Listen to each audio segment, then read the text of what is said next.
All right, so the ninth chapter opens up by him whining about theologians and how they're a particular breed of people who, employ their central weapon, namely faith, with which you basically prevent yourself from looking in the eyes of uncomfortable truths.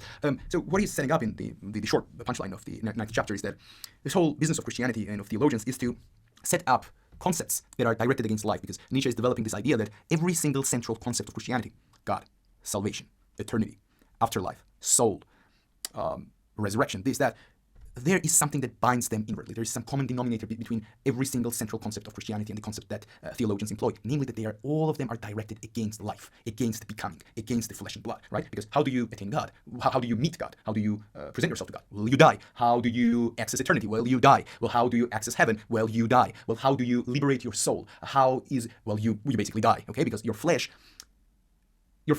what it does is that it makes your soul heavy. It contaminates your soul with sins, okay? Your flesh is the problem that you need to get rid of, and your soul needs to be pure, okay? And the source of impurity of your soul is your flesh. So every single concept that is central to Christianity is anti-life. It's anti-flesh and blood, okay? And that's why he considers this whole instinct of Christianity to be nihilistic. And then he will compare it to Buddhism, which he prefers to Christianity because it is more intellectually honest, but it is also nihilistic because it wants this nirvana and this, the enlightenment and this and that, whereby, you are trying to escape the world of becoming, the world of flesh, all those human instincts of envy, of conquering, of, disliking and being contemptuous of low lives, and this form of everyday instincts that motivates us, right?